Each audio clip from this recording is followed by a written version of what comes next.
And we're back with another amazing episode of Security Happy Hour. That's right. It's your boy. It's the Cyber Warrior, and we are here on Cyber Warrior Studios. Now, we got a great show planned. Got a lot of big things planned. A lot of great conversations planned. But before we get into that, you know what we got to do. You just know what's coming. I'll be back in about 10 seconds.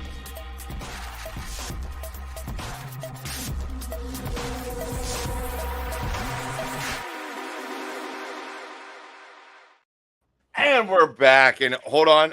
As always, shh. There it is. The official sound. Security Happy Hour kicking off. There we go. Cheers, man. Cool. Have a good Freya's Day. I hope this is an amazing episode. I plan for it to be an amazing episode. I got James Giles here. Giles. I don't know how to pronounce it. Giles. I was right the first time. There we go. Yeah, but anywho.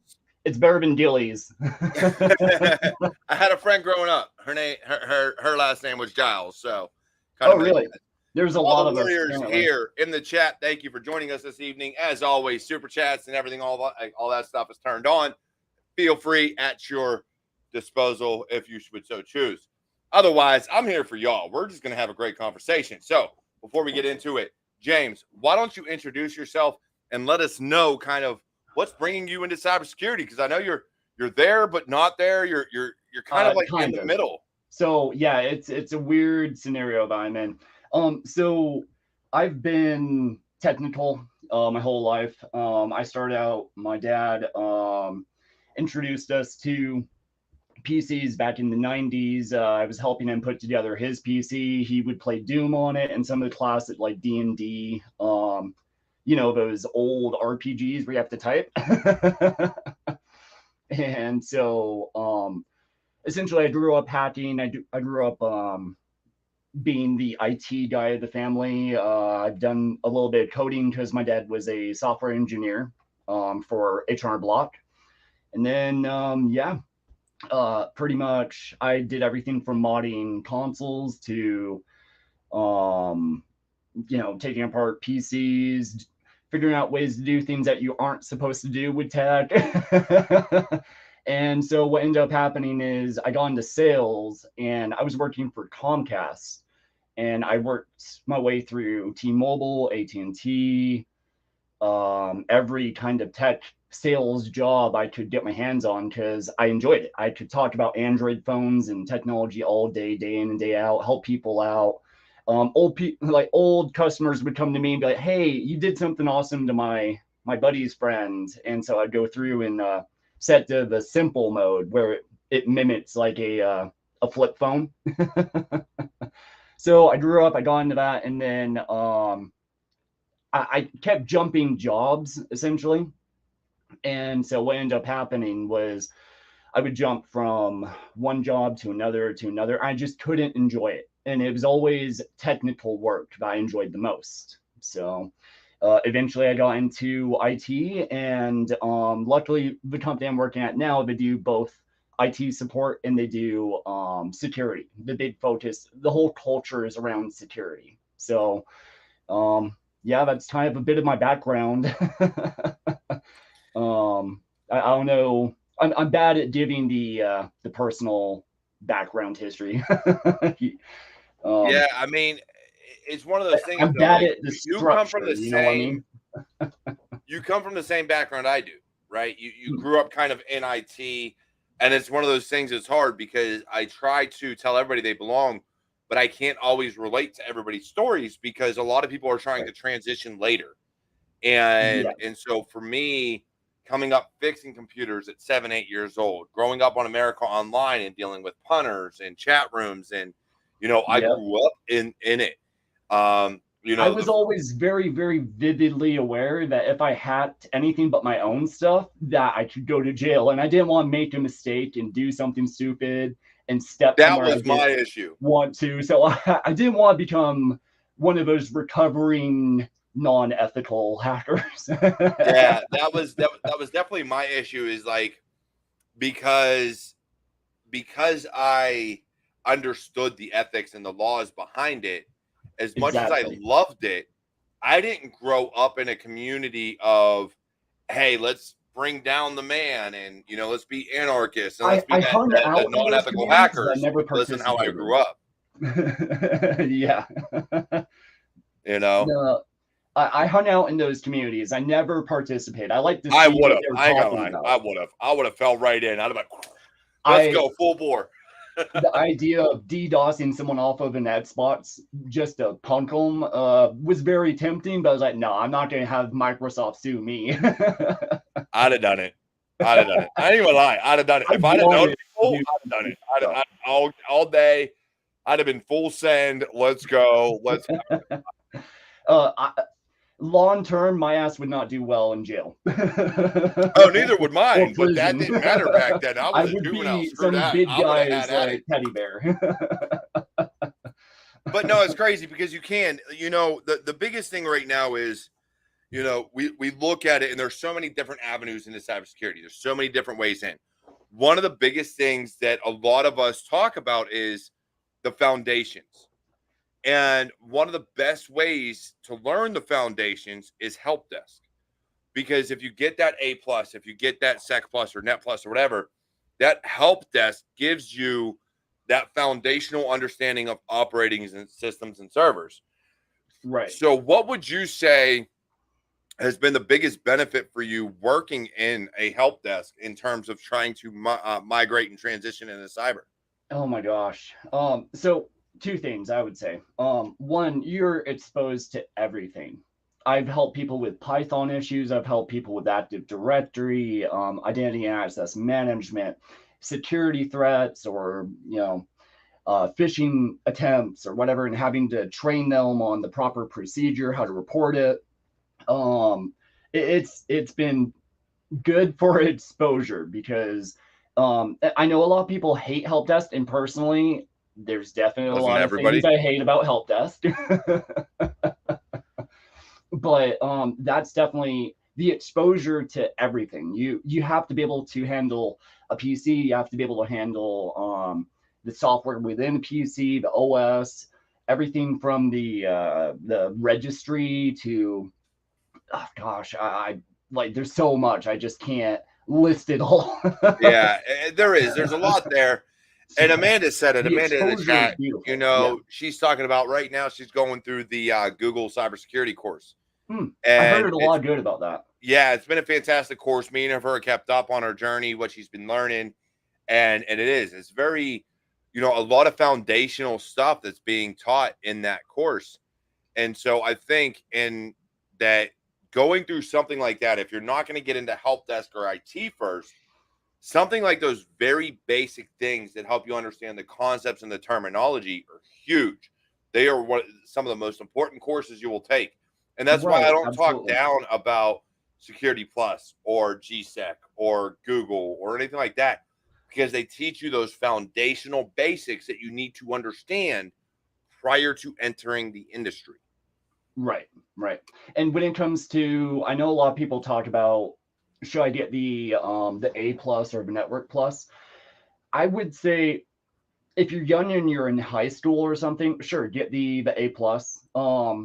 If you're planning on working at a computer repair shop or something where that is your work, yeah, do the A plus and the network plus.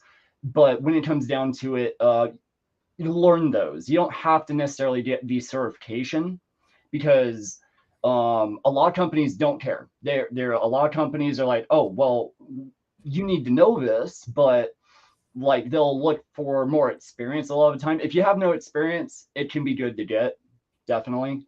The network plus for cybersecurity, I would go ahead and get that. That is one on my list.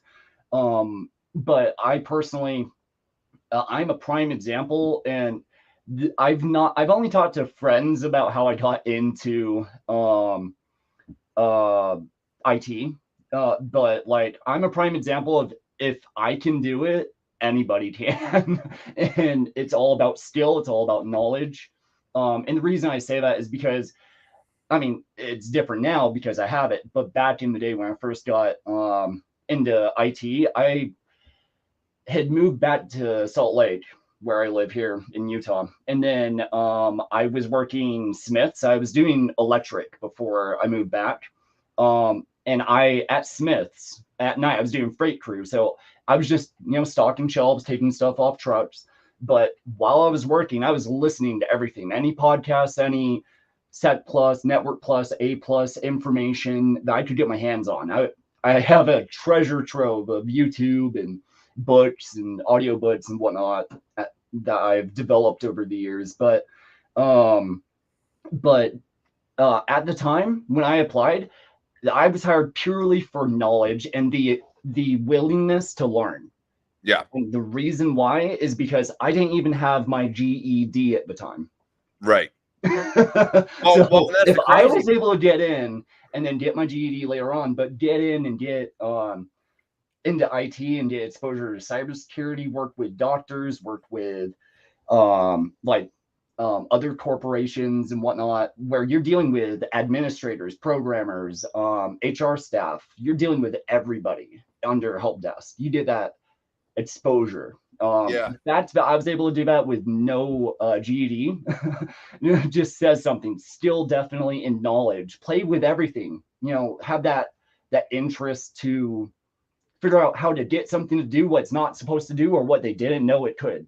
Yeah, and that's the biggest thing. I think that's IT is one thing, because even though it constantly changes, it remains the same. And I say the same thing about cyber. Oh, yeah. It always changes, but it remains the same. The foundations will always be there. How to get from point A to point B, the OSI model, things like this, they're never going to change. Now, where they reside, whether it's in the cloud or on-prem or, whatever you're doing, that may change. But the underlying foundations of how computers talk, of how operating systems work, of how all of this stuff interconnects, that's not going to change. That's going to remain the same. Now, that with a caveat that with things like well, I can't think of the name right now. What runs Bitcoin? Crypto. You're talking decentralized computing. Yeah, the decentralized cryptocurrencies. I forget what they I can't think of the name right now. Yeah. But it's decentralized computing.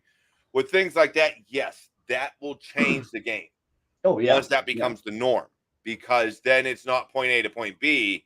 Right. There's a record here, and here, and nothing is permanent. Or it's permanent, but it's not stationary. Rather, blockchain. Yeah. That's it. Blockchain. Yeah. That will blockchain. I find it funny because scammers and whatnot, they think they're invisible, but you can track blockchain. Like, you can track where every sale has been made. It's in the ledger. You can. You can. But what I'm saying is the meaning behind it is with the blockchain, because of the way it's decentralized, because it's spread out, because it's all these systems, you have more redundancy than just, I'm going to connect this firewall and this firewall. I've got a live, I've got a failover, and that's what it is.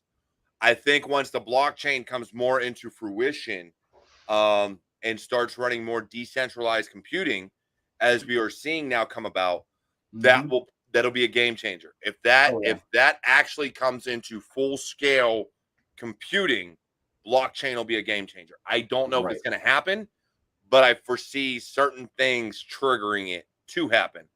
Oh, yeah, absolutely. Which AI, I think, will be one of them.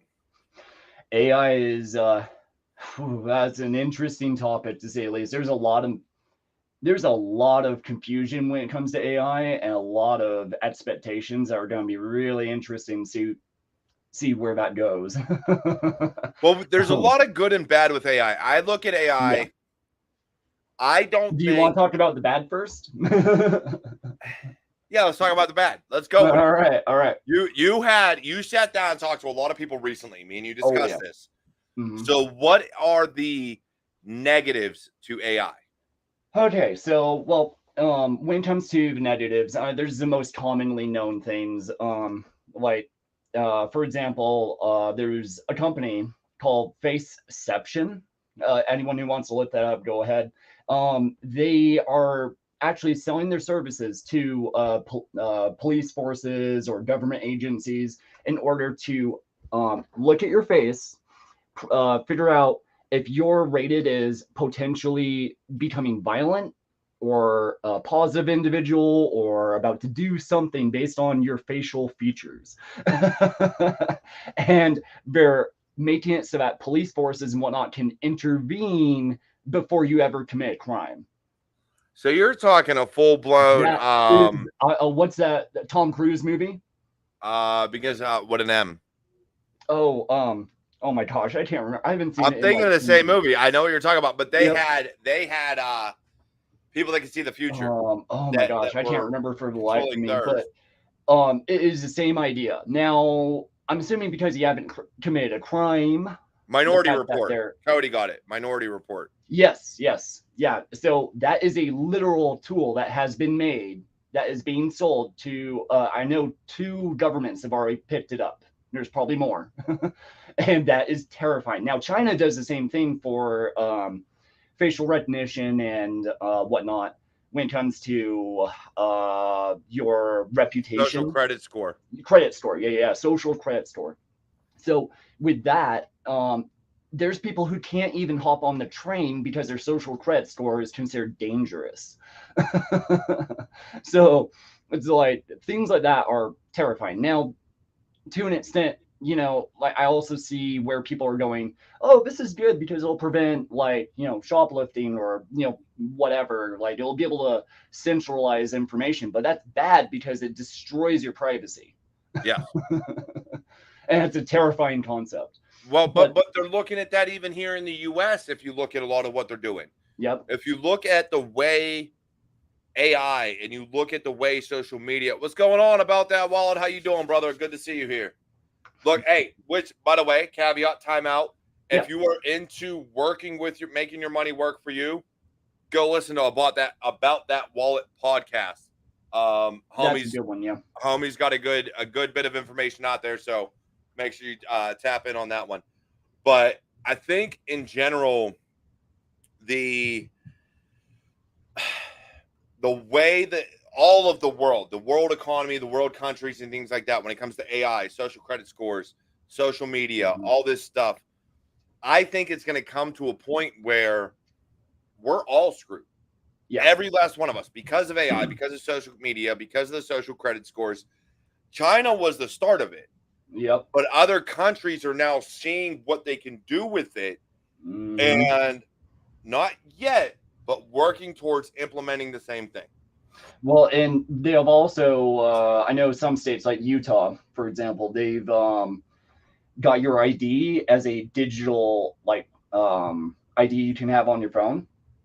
That makes it easier for them to track you. And I like the convenience. I don't like the ability to be constantly monitored no matter where I'm at, because the government has a digital ID that they can check. Now, obviously, when you scan your ID at, the gas station, the liquor store, whatever, obviously it's going to pop up and they're going to go, oh, he was here at this time and buying this. But in general, like having it on an app that exposes your security more ways than one, for example, location, all kinds of, like, they could access your mic. There's a lot of things, and people are just going to accept the terms because they want that convenience. They're not going to review, and some people might be picky, but no, like my dad, he's going to be picky and paranoid. But a lot of people are going to be, yeah, whatever, and pass through and accept it. So actually, we got a really good question here about that concept. Yeah. About that wallet. Would you think NFTs would be the best for tracking? NFTs in what way? Like tracking people, tracking location, tracking whatever. You've got an NFT, it now has embedded code. You can do whatever you want with an NFT. Like anything, I guess, it depends on what it's attached to, because I would imagine an NFT itself. Now, I don't know. I hate NFTs.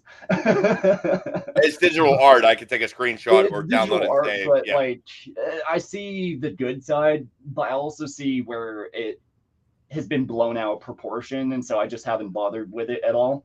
But when it comes down to it, yeah, like anything digital can be tracked. If I send you a packet, you can track that packet. Now, if I'm on a VPN, sure, that might change things a little bit, or Tor or whatever, but that's not gonna guarantee that you're safe. And I could with if I send an NFT that's also attached to like a file or something that redirects you, then I can get your PC name, your VPN IP address. I can get the device type. I can get the location of where that VPN is sending. So in other words, that VPN will say you're in Germany or whatever. But if you're not on a VPN, I can get almost down to your exact location. It doesn't matter what it is. Like if I sent you a packet of whatever, it could be anything, some file, you can be tracked. So you and gotta be so, careful about it. but here's the other statement: NFTs would be used for driver's licenses for sure, and he's Yeah, not wrong. probably. Yeah. That is potentially the route they're going to go because again, decentralization. We can put it everywhere. It runs on the blockchain. Da If da the da da. government's in Can't it, they're be. watching you. Yeah, I mean they're going to be watching regardless, but it can't be modified without modifying all the records. So Right. it's a lot Right. harder to falsify a driver's license or an ID if it's an NFT and built on the blockchain. See, I need So to look into the updates on that because I only saw it when they were talking about incorporating it into like an app-like structure. Um, so like I didn't keep up on it. So that's one thing, honestly, our audience might be a little bit more aware of than me, and I'll definitely have to research it. But I'm not surprised because with crypto, it's more secure in the way of like you can track everything, but it's not private. Does that make sense? right, and that's the big thing, right? People here. This is where you get into the concept of you are trading your privacy for security. Uh-huh. Yep. And that is what people don't understand is anytime you are Exactly. looking at making things more secure, you're less private. You're more secure because there's more eyes on that can track, that can watch, that can do all these things. Right. So there's less privacy for more security. And the same thing goes for freedom. You'll trade a little bit of security for freedom or freedom for security or whatever the case may be. However you want to word it, the outcome Right. is still the same. In order for the big gov, privacy for convenience, another one. If big gov Yep. is going to get involved, then you are trading all your privacy, all your everything, your freedoms and all that just for a little bit of security. Well, And and really, so it's is a it balance, and truly it depends on the secure? Because if you scenario. look at it in this industry, Mm, nothing is 100% secure. right. Right. Nothing. Well, You and need to that's the unplug thing. that bitch, store it 6 feet underground in a block and lead line fucking cell and bury it deep. That is security. Exactly. Yeah. Well, and that actually goes back to the whole since the whole theme of this show is kind of generally AI. So when it comes down to it, AI, there's two good sides. You have the side of, well, two sides. I mean, there's the good and the bad. So you have, on one hand, oh, this is going to be like good for massive amounts of information and being able to, what's the word? Being able to process it super fast. If you throw a prompt into Chat GPT, when it spits it out, that's a lot of fast information. But when it comes down to it, and I that's use going to it be now. good, Did you look like at my help description desk. of this video? That all Uh, came from ChatGPT. All oh I yeah, had to do was take out the expert stuff because I hate the term expert. right, That right, description came straight from ChatGPT. I was like, I'm tired of coming up with shit to say. Go here. right, right. But like, so for example, one of the things that they're looking into, some of the companies I've talked to, and some of the companies I work with, um, is incorporating ChatGPT to be an assistant for the help desk. So, for example, when you called on the phone, you get the automatic thing. Have you tried this? Have you tried that? Blah blah blah, and it goes through and gives you options on the phone. Yeah, it's a pain in the butt, but what they're trying to do is make that worse because before you ever get to us, they're trying to make it so that you have that assistant overlay first, and then if it's something where it's like you want a person, then eventually you can get your way to it.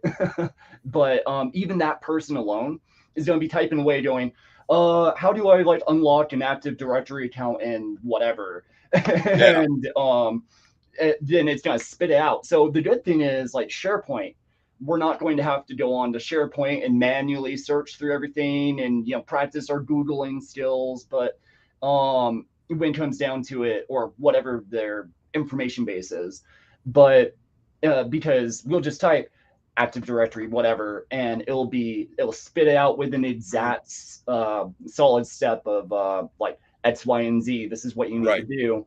But here's the downside. So the downside is, so I was blunt about it. I was like, when in one of our meetings, I was like, so the most common thing on the internet when it comes to AI is, will it replace you? And they said potentially all the L1s could be replaced. And that's the big thing. And so I had this conversation. Really bad. and Angie, we'll get to your question here in a second. I do want to address that in Twitch. But as far as AI, and that's what they want. And you know why? Because it costs more to pay for a person, but you save it, you become a little bit more profitable. How soon would we be able to remove tier 1 help desk with AI? I wouldn't say anywhere in the next like 5 to 10 years. No. So I'm not going to say that they'll be removed, and there's a reason I'm going to get to that. When it comes to tier 1 help desk, so the issue is it's a robot. How many times on the phone do you get that automatic voice and whatnot, and you give it the pre-decided answers? Now, in this case, you can give it more of a custom question or answer. But how many times do you get frustrated with that machine?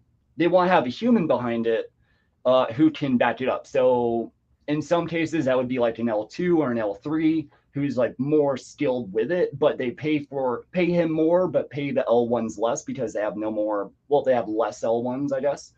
So the problem with that is that the barrier to entry becomes a lot higher. Yeah. I hate that because I want anyone who's in chat or whatever, who really is passionate about it. And like me, who started out no like formal education. I was self-taught my whole life. So here's the thing about this though, right? That's what pisses me off. Whether it's help desk or cybersecurity, I do not feel AI should ever replace any human. No, I think it should an additional tool assist as another layer to provide information, but never replace. And me and those of Hacker Valley Media, so Chris Cochran and Ronald Eddings, we had this discussion in their Discord and on LinkedIn, and they said, "Will AI, is AI the future and going to replace cyber and da da da da?" Right. And I said, "Here's the thing: no matter what you look at, you need human eyes because an AI only knows what you teach it."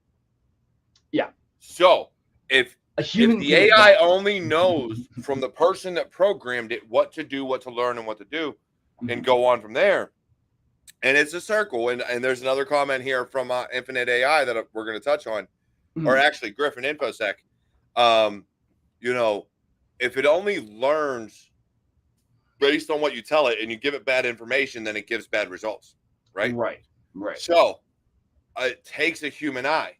And so when you're looking at SOAR or, security operations or a SOC or IT, help desk, look, I have gone rounds with humans on the phone. Trust me, you don't want me to go rounds with an AI because I will literally hang up and keep calling until I get to a tier 3. Take the laptop. I will hit the manager. Be that panda meme. Oh, I would. I will go to the very top of your executive chain and raise hell. Because here's the thing. At the end of the day, AI is AI. It's not a human being. It's not going to give me the same results. So for context, when I think I was in college, or no, I may have been graduating high school, but I already worked with computers. I knew computers. I knew how to fix them. I knew all these things. My dad bought 4 laptops. These 4 laptops were pieces of shit, but at the end of the day, they got a bunch of malware on them for me and my 3 sisters because, day and age of LimeWire, Napster, and all that other shit. Right. And so the batteries were dying. They were cheap $400 laptops, but he bought the service plans on them through Dell and all this other stuff. And I called and I said, hey, I need 4 new hard drives and 4 new batteries. Right. And they're like, well, you need it. No. This is what you're going to do. I'm going to tell you exactly what's wrong with these computers. And you're going to then send me 4 new hard drives and 4 new batteries. I have a service plan. If you need me to run these shits over with a car, I will do it. I don't care. They're going to send me what I need. And eventually they did it. But if you're dealing with an AI, you can't get that type of service. You're going to deal with an AI. They're going to tell you, do this. All right, done. Don't be robotic. Do this. Okay, done. Do this. Okay, done. Do this. Okay, done. Do this. And at the same time, it can be shut the fuck up. Give me a human that's going to fix my issue, please. Right. Well, and at the same time, it can be structured against you too as the customer. So it can funnel you through a sales chain, for example. It can funnel you through, and unlike a sales rep who can read your emotion and be able to tell that you're getting, a little ticked off, and maybe skip ahead a bit, it will force you through that tunnel and make it so you have to hit every step for you to get to the end of that conversation. Yep. And I don't want to skip out on Angie's question here and comment. Yeah. But it's very valid. Who will control what kind of data goes into the open source Chat GPT, which is sharing internal data that has been leaked? So we know this has happened. We know Chat GPT has shared internal data from people. So who is controlling the data and the data flow? So when it comes to that, never, ever, ever give your company's information or your personal information to Chat GPT. And I'll explain what I did where I used it for my work, but I did not give identifying data. So I went through, I was frustrated with this new project because the training was crap. Everything was chaotic and shambles. And I had a lot of ideas about how it could be done better. And so I went to one of my buddies who's up. He's one of the higher up managers at my work. He's basically over our location. I went to him and I was like, hey, I have this frustration. And he's like, well, send me like a proposition or something. And I'm like, all right, yeah.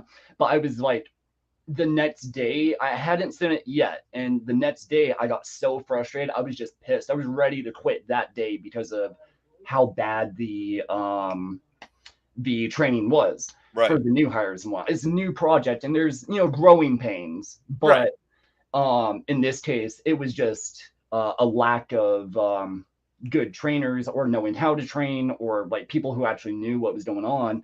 And so we literally had some days where people would come in and start the training. The official trainer would have everyone waiting for 2 to 3 hours before you even start and not tell anyone a thing. And then, or end it early. It was never a day where one thing happened. It was either or. Either we ended early when we should have been practicing, or they never started on time. And I was just losing my mind. And because I was brand new, but I was training the new hires in. And I'm like, dude, I don't know any of this. And the guys who know are not doing the training well. And I just wanted to rant and rave and be angry. But I went through and I used Chat GPT after I wrote up this long ranty letter.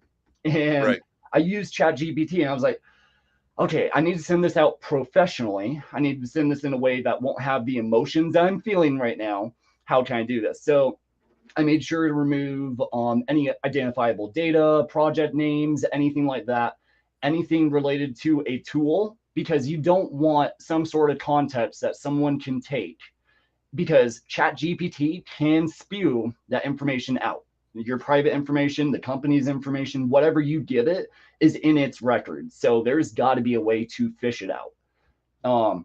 Now, I went through, and this is both the good and the bad. The bad, don't put your information in there. But the good was I went through and was like, how do you, or not how, rewrite this in a way that could be presented to C-suite executives or management, etc. I put off a list like that.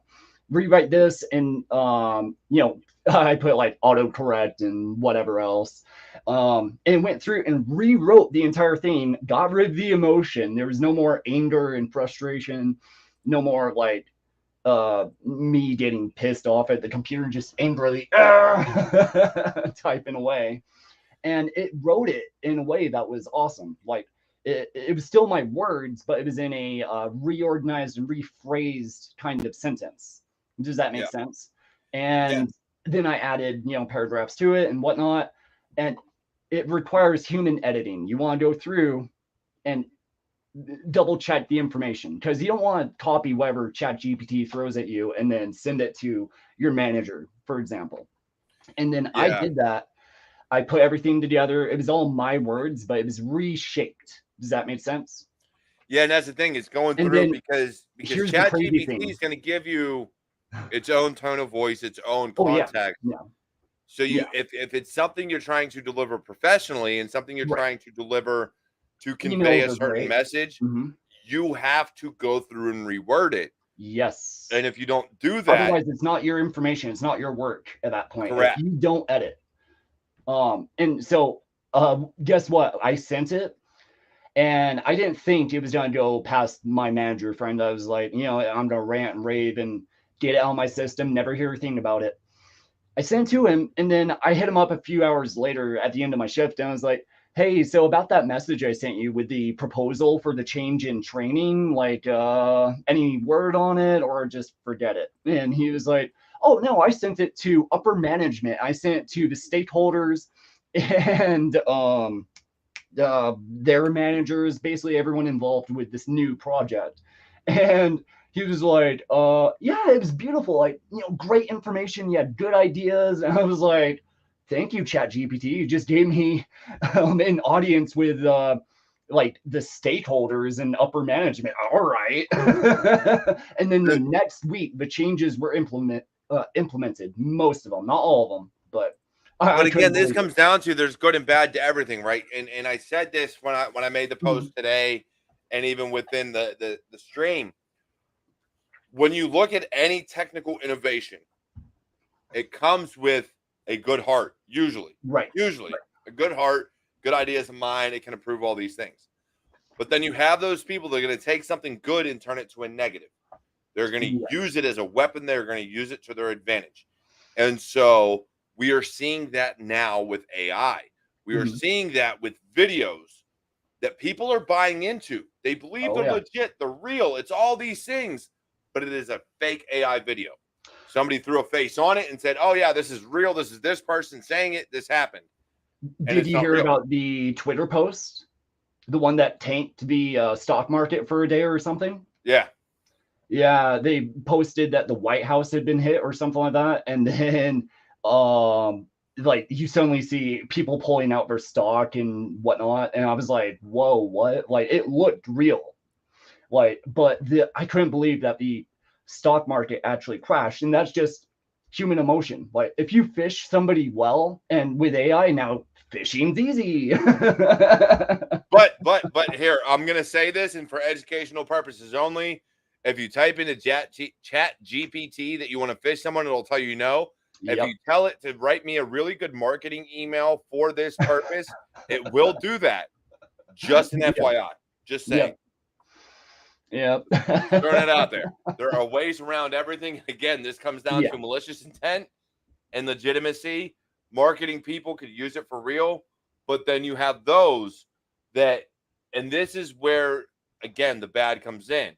A lot of your foreign actors, at least within the US, so your foreign adversaries are going to write emails, going to try to fish you with a bunch of bullshit. Yep.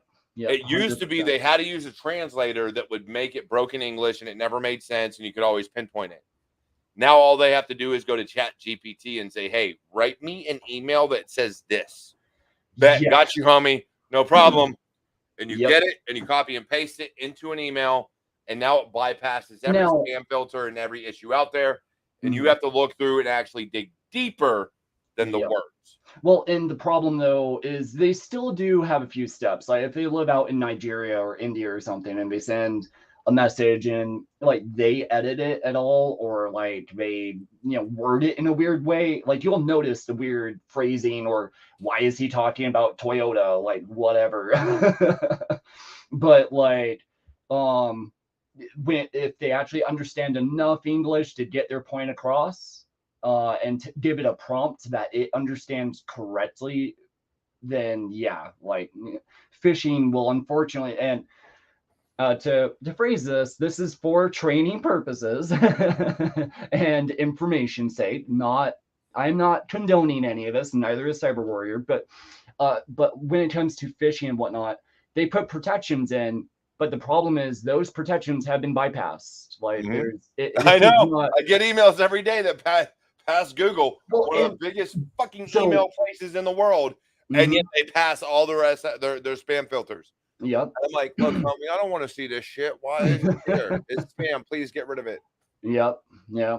Well, and one of the things apparently now some publishers are going through, and they're not accepting where you write like a proposal for a book, basically. They're not accepting proposals for new books because people are using ChatGPT to go through and write up huge sections of fantasy novels or whatever that they want to sell. And unless they've gotten to know the person. So if they've seen the person, they've talked with them, they're like, I can verify this is you. All right, cool. And like if it's a way that they can verify that a robot didn't do it, then like at that point they're accepting it. But that's just one example of an industry that's being affected, not just help desk. And AR, so infinite and probably AI has a valid point. AI is a tool. All tools can be used for whatever purpose. Anyone can weaponize any tool for malicious reasons. James, you have an axe on the wall. Paul Bunyan used an axe differently than Ragnar Lothbrok. Yep. He's not wrong. Two different reasons. And so when you're looking at anything, even look at something like uranium. Uranium, when the atom bomb, when the nuclear bomb came about, uranium was not designed for that purpose. It was found and utilized for different reasons, and they were investigating and scientifically trying to discover different reasons to utilize this. It was the war. It was Germany and the US that were like, oh, hey, homie, we can do a lot of damage with that. We're gonna use it, and we're gonna use it for something you didn't want. Explosions here. Yeah. So when you look at these things, scientists go, we can make big boom, government takes over. Right? Technology in and of itself isn't bad, whether it's AI, the internet, or whatever. None of this is bad. It is the fact that you should understand that people are going to use it for malicious reasons. Right. And if you do not understand that, and if you design something like, oh, this is all good, this is going to be for all good, without realizing that the human mind is going to go, how can I fuck somebody up? Yeah. Yeah. Well, like that should be your first thought. Your first thought should not be, oh, it's all good. Your first thought these days should be, how can I fuck someone up with this? Because I know someone's going to think this. So let's think of the negatives it can do and either try to fix that immediately or put in some type of warning, some type of statement, some type of whatever that says, hey, we know this has the potential to be used for these purposes. Please be aware and cognizant that this is what it may be used for, but that is not our initial intent, and that is not our intent at all, and this is what it was designed for. Again, more like a CYA. Like, we get what evil it can do, but that is not its purpose. Its purpose is for X, Y, and Z. Just because someone uses it for double X, double Y, and double Z is not my fault. But we understand that that is possible. And so that is what, kind of the things should look at. And when you're looking at, about that wallet. Oh, son of a bitch, homie. Do that across different email platforms. Signing an email, encrypted signing. So you have a signature now tied to your email, whether it's by certificate or other. And so if you sign an email, it is supposed to be authenticated. It is supposed to be only coming from you. Right. But there's ways I can to get steal a around certificate. I can falsify a certificate. Yeah. I can own a certificate. So, in terms of the CIA triad, which is confidentiality, integrity, and availability, you're talking about that integrity standpoint. Exactly. So, dude, it's called business email compromise. I was going to say, like, and also, I mean, just because it's signed by the system doesn't mean that anyone's going to like necessarily pay attention to that, other than the firewall. But again, if you're looking at BEC, this is how a lot of companies are getting compromised now. Right. And You what people work for don't company realize A. Company A is does business with company B.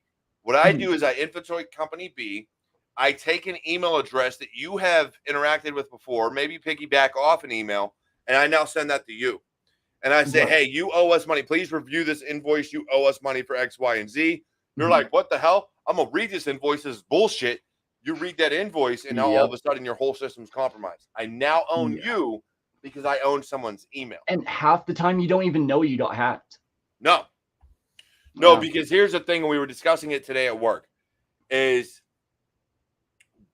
I can sit there and drop a benign file that does one thing and one thing only. All it does is call out. And I'm going to sit there and I'm going to look at it. And I'm going to wait and see if your EDR, if anybody catches it. They don't catch it? Cool. I'm going to send a command to it. Yep. Now, when I send that command, does it get caught yet? No, it doesn't get caught. Cool. So what are you running on your system? What are you doing? And I can even use AI at the same time. Let's be honest. I can sit there, write an entire artificial intelligence script, which in reality is a bunch of if, then, else statements. That's all it is. If this, do this. If this, do that. Whatever. So I'm going to sit there. I don't even got to do shit. I write this script, I deliver my payload, and I'm going to walk away. If I come back in a day or two and I see I pwned your entire network, that means your EDR and your SOC were not doing their job. Right. And it's all because I compromised not your accounts, but another email. That's all it is. I compromised somebody else that then sent you an email and you believed it because it was a reply or a forward from a company and an account you already do business with. Right. Well, and here's the other thing people don't think about too. If say one of your clients gets affected or your service provider gets affected, then guess what? You're not going to know that that's a malicious email now because you've been communicating with this guy for months now, and they've been either supplying a service or you've been supplying a service or whatever. And then guess what? Like now they've been compromised. They don't know they've been compromised. And now you have a malicious person, attacker sending you emails. So, I mean, there's a lot of different ways that can go about. Yeah, that's the big thing. And I think this is where AI is going to come into play. And like I said, it's going to come down to you have things like ChatGPT, Google. I forget what Google's is called. I forget what these others are called. But they build these AI programs, which, let's be honest, are if then else. And then they start to learn. They program them to learn. Because your hackers, not hackers, your malicious personnel and your attackers understand how to program. They probably know how to program AI better than you do, better than anybody else. Let's be honest. They know their shit. If they can work around your EDR and everything else, they know their shit. So what they're going to do is they're going to right now, because of ChatGPT and everything else, they're going to read that source code or find a way to exploit it. They're going to find a way to utilize all this stuff to their advantage. And then they're going to write something that literally pivots back and forth. And now their hands are clean. You can't find them. Good luck, homie. Go after OpenAI. I'm out. Yeah. And they own your entire system. I guarantee you, with OpenAI being OpenAI in the way it is, and the way this code is open source, and the way they're able to do things, and other companies are open sourcing their stuff, they are legitimately going to sit there and allow it to pivot back and forth. I'm going to type a command to this system.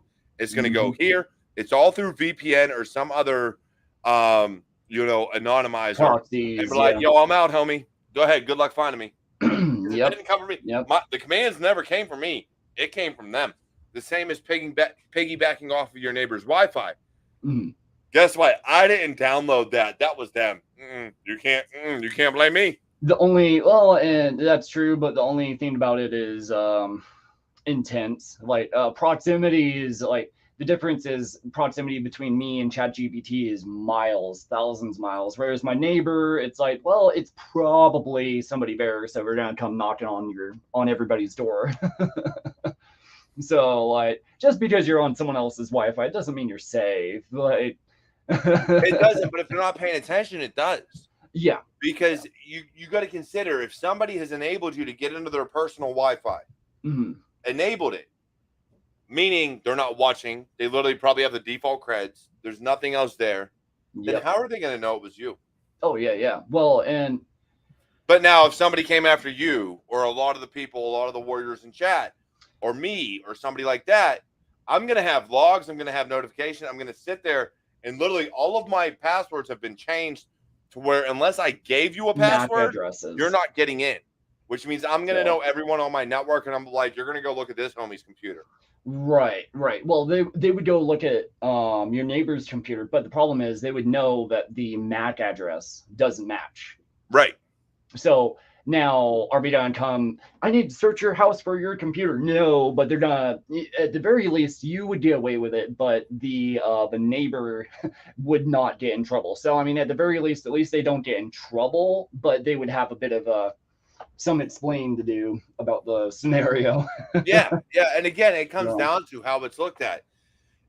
And you figure, I got a house, I got a wife, I got 5 boys. Yep. There's a lot of people on the fucking internet. Yeah. Granted, because of the 2 computers I have, plus the cell phone and a bunch of other shit running through my house, they're probably going to come to me first because I've got, external hard drives and everything else hooked up. I'm like, look, bitch, what were you doing? Shit, what happened? Please explain, and I will give you access to whatever you want. We can talk about this. I will let you go, but explain to me what is going on before I start giving you access. Exactly. So, and again, that just comes down to the fact of, I understand, and this is why it is so important for whether it's me and you, and those in cybersecurity that understand AI and malicious intent and wireless security or whatever the case may be. This is why it's so important to understand these things, because you may not know that somebody is doing something, but if you understand how the concepts work as a very, very baseline level, you can protect yourself. Oh, yeah. Because I can sit there, me personally, can sit there, piggyback off your Wi-Fi while I'm in the driveway. Change my MAC address, change my computer name, change my IP address. I'm literally just stealing your internet and doing whatever the hell I want to do. And then I'm going to change my MAC address back. I'm going to rotate it to something else. I'm going to go do something else. And I'm going to go somewhere else. And you'll never know. But guess what? You're the one that got the FBI showing up to your door. Yeah, exactly.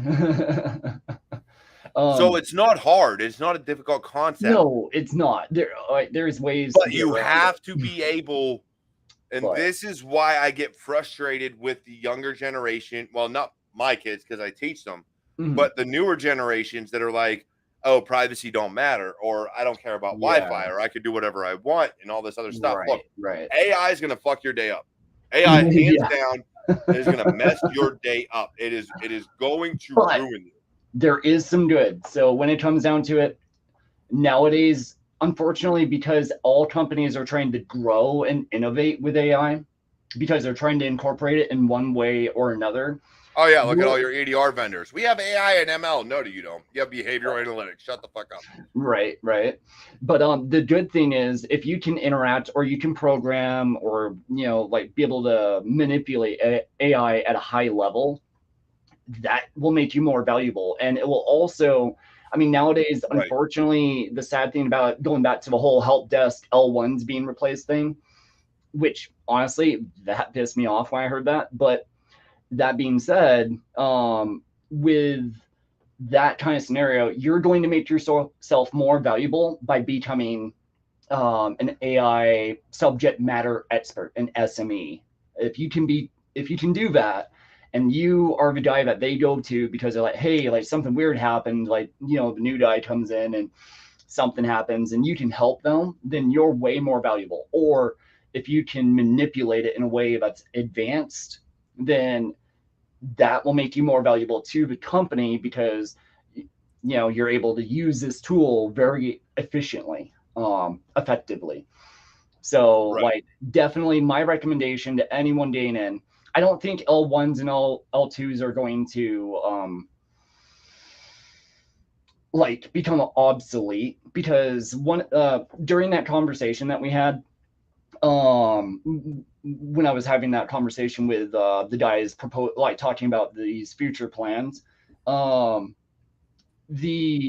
were two people in the room. You had the engineer, and then you had the guy who's kind of the headpiece, the guy who knows what he wants, but he doesn't necessarily know how everything works. Right. And so the engineer got asked next. So like the mouthpiece was like, yeah, like L1s, your job could be at stake. But the problem with that is there still has to be a human backend, because a client isn't going to hire you if your entire staff is just artificial intelligence, bots that they Right. rate, basically. So the problem is if a bot spits out do X, Y, and Z to recover this Active Directory account, then a human is going to have to verify the information is actually accurate and applies Right. to that scenario. So we will still be here. It's just there may be fewer of us. I know corporations are trying to become more like, basically their idea is trim the fat Yeah. and like try to become more valuable. And I hate that. Like I honestly, because I like Well, I hate that too, barriers but of let's be entry. honest, and this is where I'm going to play devil's advocate Oh, here, go for it. Go for it. because I've had these arguments. A business is in job to make money, or in business to make money, Yeah. right? Yeah. So if your goal is to make money and you're going to try to make as much of it as possible, because we don't live in a I'm going to give everything away economy. We live in a I'm Right. going to make as much money as I can. So, do I think people are greedy? Yes, hands down. 9 times out of 10, they're all fucking greedy. Get bent. You did not build that company. Get out of here. I don't care. Right. Right. But it still stands. So this is Businesses and where people are in business to make money. So exactly. if I can So you find have to make something yourself more that valuable. does the job, Mm, and I got 10 people that do the job now, if I can implement something that lowers that 10 down to 3, I'm right. going to lower that 10 down to 3. It Yep. sucks. I hate it. I Oh, I despise it. hate I it. think it's greedy, but it's business. And It is so business. And I I, I've I, had I get stuck on it because I'm in the job of business enablement, homie. And right, cybersecurity, right. that's what we do, is enable business. Yeah, yeah. Yeah. Unfortunately, it's like the devil on your shoulder kind of thing. Yeah, it's the devil you know and the devil you don't. Like, Yeah, yeah. I know humans and how they act. I'd rather have them. Yeah, Right, homie, but I'll right. save you money. Money? What? Okay, cool. Yep, Let's go with that. yep.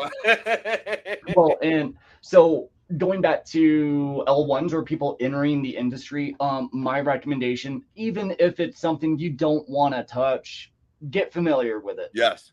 That way, when concepts about, a tool that is backed by ChatGPT or some other AI algorithm, um, system is like when those questions come up, you can answer it in a even if you don't really know it in depth, you can answer it in a educated manner on Yeah. it, like in a way that they'll go, okay, this guy can work with the stuff because he at least knows what this is and Yep. knows what it's doing. Yep. And so like I don't think replacement in the entirety of like the workforce is going to be cut out entirely. That's not Right. going to be the case. There's going to be a lot of people who leave one company because that company decided to go and trim some of the fat, Right. and then they're going to go to another company who's like, no, we want customer service, we want those voices on the Right. phone, we want techs who like can verify that this bot is doing its thing if Yeah. we have AI incorporated, and it will become a facet in more like probably, I hate to say this, but probably every industry will have one form or fashion, a chat, well, not a chat bot, but like a mass information processing AI. Yeah, and and reads about. we have one more question here. We're getting to the top Yeah, of the yeah, hour, yeah, so absolutely. I do have one. Well, not necessarily a question, but a comment. You know, and this I feel with my dad. My dad is Gen X, so I feel with him. But not just the younger generation, even Gen X are saying I have nothing to hide, and they My, think they're safe. And this goes back to the privacy issue and the government involvement and it's AI involvement and everyone. things like that. Yeah, well, everyone And says that at one point, I think. I've talked to my dad. I've I'm like, Dad, like you're the most paranoid person I know, and you're saying I have nothing to hide, like come search me. I'm like, dude, no, it's your right to privacy. That's the thing. Like it's not a matter of whether or not you have something to hide. You do have something to hide. That's your information, your life. You don't want anyone to be able to access it just because it'll click, click, click. yeah, and Yeah. that's it. And me and my dad is in GRC. My Yeah. dad works in this industry, and me and him still have these arguments where he's like, "Oh, the Patriot Act and all this stuff they're trying to do with TikTok, and oh yeah, it's all good things, and let's let the government monitor everything." And I'm like, Right. and it Right. blows my mind because my dad is. We're not going to discuss where he lies on the political spectrum, but we're just going to say technically he should be for smaller government. And Oh, yet okay. Yeah. everything he is doing is like, let the government monitor everything. Fuck it, I want my safety. And I'm like, oh, Yeah. No. No. you're No. killing me. Like that does not Well, abide by what you're for. I'm confused here. Like, true. what's going on? But when you're in a field, whether it be IT or you get cyber, you get those evangelists who are like, oh, X, Y, and Z, Apple rocks, even though Apple might be doing X, Y, and Z that's anti-consumer or something. Like, Dude, I look mean, at everything. And here's the thing. For anybody you that's get going to those sit there and be like, who, oh, Apple is yeah, secure or Google is secure or right, whatever. right, right. No, motherfuckers, I'm they're all not selling your bashing on data and Apple. they're I'm all just giving using it to them the as government. Shut an the hell up. example. Like, none of them care about you. They're Yeah, all for they're money and they're businesses. going to get their money any way they can. Well, Do I use and Apple? Fuck yeah, I do. Why? Because for me, it works for what I need. right, I right. would go for I'm Android. not bashing on Apple. I'm just saying, using it as an example of Oh, you yeah. get the Yeah. evangelists. You know what I mean? Oh, Like, you I get them love on both Linux. sides. You look at Google, if you look at those on Android and those on Apple, the fanboys will always be like, "Oh, my brand can do Well, no wrong." and I'm a Me, I'm like, fanboy, but I'm a healthy fanboy. I don't try to bash on people just because I'll be like, hey, like be careful, update because of this vulnerability. But I'm not gonna say don't do Apple, don't use whatever. yeah. So, but You hey, know, we're over the top of the hour. I got to go get with my brother. He finally came in today, so you're we're gonna go good. talk. I want your last bits of information and wisdom for those trying to get into cybersecurity. Please, James, let them Okay. know how can people help themselves. My recommendation, learn the basics and learn is like get a good base. A foundation will get you far. And then from there, find the area that you want to do, whether it be GRC, it be malware analysis or whatever. Find a specific niche. Don't say, I want to be in cybersecurity. Do that and learn it in and out as much as you can and be passionate about it. If you find that passion, you'll go far. If you don't, then it's going to be a struggle. Yeah, definitely. I think that's the big thing is the passion And behind it don't and be the afraid drive of to learn. AI. Treat it as a tool because this is not a intelligent life form. This is just a tool that we are giving human influence. So Yeah, use it to your advantage for school and everything. Anyway, that's all. definitely. No, I don't disagree. Everything is a tool to your advantage. And at the end of the day, the passion, the drive is going to take you far. If you Right. don't have that, if you're Right. chasing money or if you're just looking for a job, it's not going to work. It'll work out for you, but you're going to be miserable because We're there's a not lot going to of be research. There's a replaced, lot of stuff that goes into it but that you have to be able to keep up with. And so right. you're going to make Well, yourself miserable by constantly learning something that you don't give a damn about. yeah. Yeah, exactly. And keep in mind, we're not going to be replaced. There still has to be a human to give that stamp of approval, to Correct. give trust. And that's what the engineer was saying, not the headpiece. So I wanted to say that to give a positive, hey, like L1s are not going to disappear, but it is going to affect the market and it's going to change roles, if that makes Yes, sense. correct. Yeah. So, otherwise, look, I love you all. As I say every time I leave any of my videos, you're all my warriors, you're all my family. I love every single one of you. Make sure you follow me on all social media. Make sure you look in the description for any time you want to support this show. Follow me on TikTok. Follow me on all those things. I love you all. Take care. Have a fantastic weekend. And I will catch you all next time. See you guys.